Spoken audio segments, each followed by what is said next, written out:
نبی پاک نے بڑی مونچھیں نہیں پسند کی، حضور کو اچھی نہیں لگتی تھی۔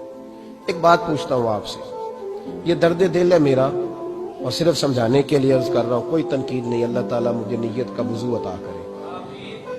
ایک بات بتانا، اگر بہو کھانا پکا کے لائے اور سالن سے بال نکل آئے تو پھر اس کا کیا حال ہوتا ہے؟ کئی تو بوڑھے پلیٹ اٹھا کے دیوار میں مارتے ہیں، ایسا ہی ہوتا ہے نا، یہ کیا ہے؟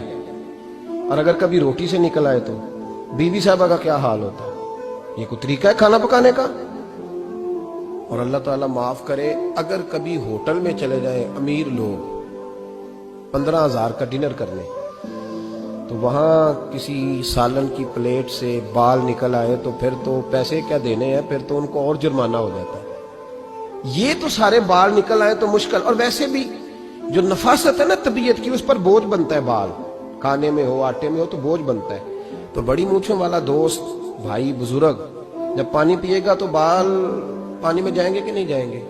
حکیم اور ڈاکٹر کہتے ہیں کہ کینسر کے مرض کا خطرہ ہے، اور ایک مقام پہ رسول پاک علیہ السلام نے یہاں تک فرمایا کہ جو مونچھیں پست نہیں کرتا وہ ہم میں سے ہے ہی نہیں۔ ایک شخص نبی پاک کے سامنے آیا، قاضی عبدالدائم دائم صاحب نے لکھا ہے، بڑی خوبصورت بات لکھی ہے، کہنے لگے حضور کے سامنے وہ اکثر آیا کرتا تھا تو مونچھیں بڑی تھی، حالانکہ داڑھی بھی بڑی تھی، مونچھیں بھی بڑی تھی۔ 2-4 دفعہ حضور نے باتوں میں تات اللفظ سمجھایا، کچھ بندے نہیں سمجھتے، تات اللفظ سمجھاؤ یا بڑا کھول کھول کے سمجھاؤ پر بات سمجھنے کو تیار نہیں ہوتے۔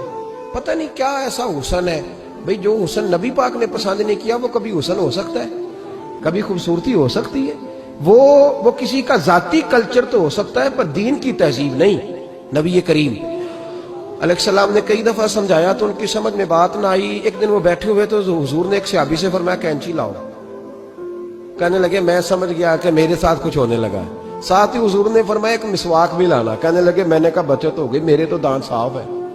تو یہ شاید اس کی بات ہونے لگی ہے جس کے دانت بھی ٹھیک نہیں۔ دونوں چیزیں جب آ گئی نا تو حضور اٹھے اور نبی پاک نے مسواک ان کے ہونٹوں پہ رکھی، اسی صحابی کے ہونٹوں کے اوپر مسواک رکھ کے تو اوپر سے حضور نے مونچھیں کاٹ دی۔ فرمایا یہ نہ ایسا کرو، یہ چیز مجھے پسند نہیں ہے۔